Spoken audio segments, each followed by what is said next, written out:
Amplify Our Voices is a docuseries highlighting a collective group of entrepreneurial journeys of Black-owned businesses. In these colorful and raw dialogues, each business uniquely details their individual challenges, lessons, and triumphs of navigating their respective ventures. Anecessarie Film seized an opportunity to execute authentically within our own niche by amplifying the voices of our own. Our goal in this series is to promote our peers in the most genuine and intentional manner. Amplify strives to not solely just support Black and brown businesses, but to share their stories in our own way.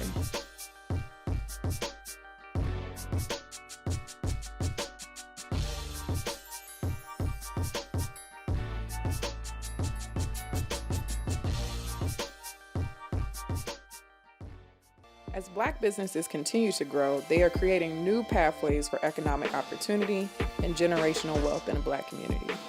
Khalid David, CEO and founder of Tracflo, highlights his entrepreneurial journey and how it has strengthened his view on legacy building and wealth generation. Like most serial entrepreneurs, Khalid's company Tracflo was a product of a previously created venture. Let's take a listen to see how it all started. Tracflo, man, So Tracflo, that name first came about when I had my first business. It was a construction company, and I entered a startup competition at Columbia. And Tracflo had a K in it, and it was this tool that I needed to help me manage my projects. I ended up leaving that job, ended up working at Turner Construction, one of the largest commercial builders in the US, joined the innovation team. While I was part of the innovation team, I helped them build out internal software solutions. Grew that to the point the company was like, hey, we're a 100-year-old construction company, not a software company. You know, there's no real career path. We're not gonna hire a bunch of engineers. We've done great work, but if you really wanna continue to grow, you know, this may not be the best space to do that. Quite literally had a senior VP of engineering write my letter of recommendation to MIT. And at MIT, Tracflo was born. It was this culmination of my passion for the built environment and how do we use technology to build the tools for the next generation of builders. I grew up in a family of tradesmen. So I came from 3 generations of carpenters. My folks are from the islands. So I grew up on construction sites. I grew up, you know, learning to work with my hands, having chores like learning how to plumb a wall or install a cabinet. So when I kind of began to step into that construction industry, it was all about me reclaiming what I thought was mine. So I did an engineering program between Morehouse and Columbia, and I graduated during like the Great Recession, and companies weren't hiring.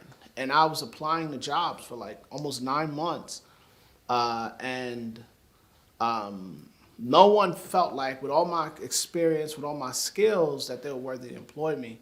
And I ended up partnering with my uncle, who was a tradesman out there, but didn't really know how to like do a proposal or do some of the kind of corporate stuff that I learned through my internships. And I landed my first job, I graduated in May, probably that February.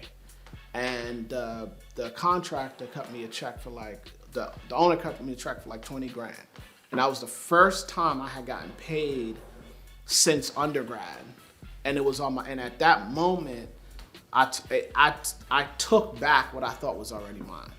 So legacy for me, from my very first entrepreneurial experience, was all about what are my unique gifts that I'm in a position to truly take advantage of, that I can now put into this world, and no one can take it away from me.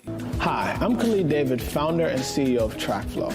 I come from 3 generations of carpenters and been on job sites since the age of 12. I was formally trained as a civil engineer and eventually ended up running a firm with my dad and uncle. They ran the field and I ran the books. I finally transitioned to one of the major construction firms in New York City, where I began to understand the problems faced by $100 million plus projects. It was these experiences that led me to build Tracflo. At Tracflo, we build a mobile platform that allows contractors to track, input, and manage changing project costs in one simple place, saving them time and money. When the race riots were happening, because I was a Black entrepreneur and I was vocal, I found that these institutions were asking me to speak. Places like Stanford, MIT are saying, hey, where's our resident black guy who can talk about what we need to do from the concept of entrepreneurship and things like that. Early on, that initial part for legacy was, oh, I'm a builder. How can I be the best at this builder thing? But then as I began to kind of step into the light and really understand that I had a voice, that I had a platform, it really became, well, shoot, I'm not only a builder, I'm also one of these tech leaders. And what responsibility do I have for the next generation of tech leaders and black tech leaders? Let me call a spade a spade. So what responsibility do I have there? And that's how the legacy first was my little microcosm and my family and my own personal legacy to now, okay, if I'm going to take the stage, you're going to get this work. You're going to know that I'm black. You're going to know that I'm about this black stuff. And my company is going to reflect it. And our swag going to reflect it. And you're going to have to wrestle with my undeniability. You get what I'm saying? So I think now that whole legacy is about how do I make sure that next entrepreneur, that next, black lady techie, that she sees space for herself as we kind of keep doing this, entrepreneurship thing. I hired a cousin who went to juvie and came out at 21, 22 and didn't have those experiences that you go through when you get that first job at 16. And he went through some training as part of his reintroduction program or whatever, but couldn't get a job. And not only did I work with him, I gave him work and, taught him some skills and paid him. But I realized there was this moment where he was late and he didn't call me and he got there as fast as he could. And I was really frustrated with him. And I had to have a conversation with him about what's the norms when you work with someone. But I also remember having those experiences at 16 and 17, working, doing retail. And now I'm watching this 22-year-old struggle through that same learning curve because he missed his time. And it made me realize how important it is that I was in a position to pull him to the side, to be willing to coach him, to help him gain those skills that other people can easily dismiss. And that was transformative for me because it really occurred to me that, this whole job creation thing, giving people the right to work is huge. It really is important. You go to a lot of our communities where there's these small local businesses and you don't see no teenage boys getting jobs in there. You don't see our community employed in there. So to be in the position to say, yes, Ray, come work for me. All right, you're a little late. Let me pull you to a side. Listen, this is how you do this. And this is how you do these things so that you can have those skills to do in the world. There was a moment that says, this is what we're forfeiting when our youth don't have an opportunity to get work from us. When you start companies, technology companies, any company really, early on, there's no market data. There's no proof. There's no market data. There's no proof of how successful the business is. And people are just betting on people.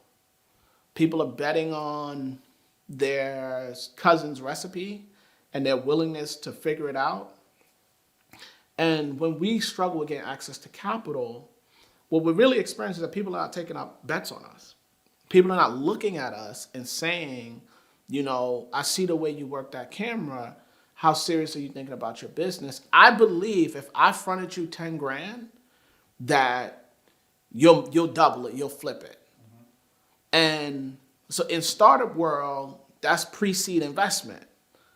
So when we struggle, the data says that being black and brown and a woman, statistically, your probability of raising this drastically decreases. It's not if you're black and brown and you already have a viable business that's growing and have these metrics and producing traction. That's not the issue. It's when people are just betting on people. That early thing was just they're evaluating the team, they're evaluating the grit, they're trying to make an assessment about how willing this person is how willing this person is to do this based off their accomplishments, that's the biggest gap that we have as a community of not just, you know, technology companies, but I don't care if it's a hair salon and you need 10 grand to get started. Is it if you out there and you securing the bag, how are you not just supporting black business? That's an old conversation. Are you investing in black business? Are we putting up the capital so that your man can get started? And I want 25%. So now I keep promoting your stuff because I get 25% and we start to incentivize our own economies. So whether it's talking to your partner and questioning your value at a kitchen table before dinner, or it's pitching to 250 investors that don't look like you and getting no, and still not getting put on until a black woman puts you on. It's all about where's our value in all this? Because we live in these communities, we live in a society that teaches us that the economic progress, that's the thing that you're not allowed to have. And congratulations to Morehouse graduate Khalid David from Tracflo, who won the startup pitch competition created this weekend in partnership with the Mac Venture Capital and tennis legend, the greatest of all time, Serena Williams. I think the hardest challenge is to look at the people who believe in you, who see you as the best hope that we have for a family, for a couple, for a community. And you bring all your skills to bear. And in those moments where you're not capitalized the right way, you don't have the financial resources, when you're having those conversations with your partner about how we gonna navigate through this thing, that it goes beyond the valuation of your company, and it starts messing with the value you think you have. And these things are very different, but at the same time, they're similar, you know? You own a percentage of a company, that what the company is worth is called the evaluation and your market cap on the business, but then you, this person who put the sweat equity to earn that, it also is some indicator of the value you've created. So when you sit there and you're not getting the checks that you're supposed to get, you question the value, your own value. And I think those moments when you're struggling with your black brilliance and you're trying to discern, is it you or is there really systemic issues that prevent people from like you really advancing? I think those are the hardest moments when you question your own value in this. We picked you. We picked you.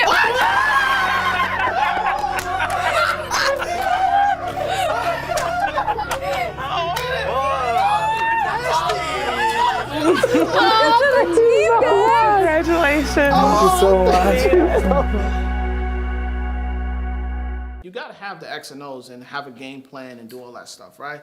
But there comes a point where it's just straight will and grit and who's gonna quit first. And if there's something about being from an oppressed people, is that we learn how to keep going. Like, if I told you how I started the year versus how I ended the year, you wouldn't even believe it. Like, but there's a grit that's necessary to be successful, and no one gets to skip that. There are no shortcuts to that, no matter how privileged you are, the way society sees you. You just have to be comfortable with your path. And then once you start to understand what makes you different, I'll give you a famous quote from someone on the team. Fucks with those, we only fucks with those people who fucks with us. And it's real simple. And I had a mentor of mine who raised a mill about a year prior, who's telling me the same thing. You start to begin to understand the people who really like what you have going on, and you develop this persona around who your ideal investor is, and you start to know them. You know how they think, you know what they value, you know this and that. So you get away from people who are just wasting your time, just checking a box. So, but gotta just develop that muscle memory, man. Keep taking those shots.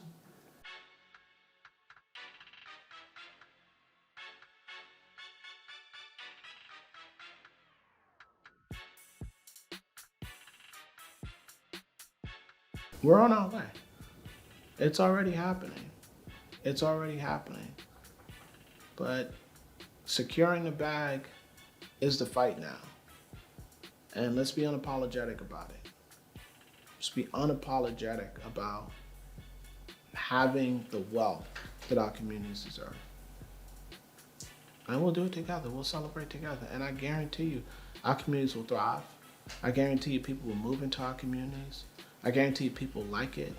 People like the feeling, they'll like the food, the vibe, the music.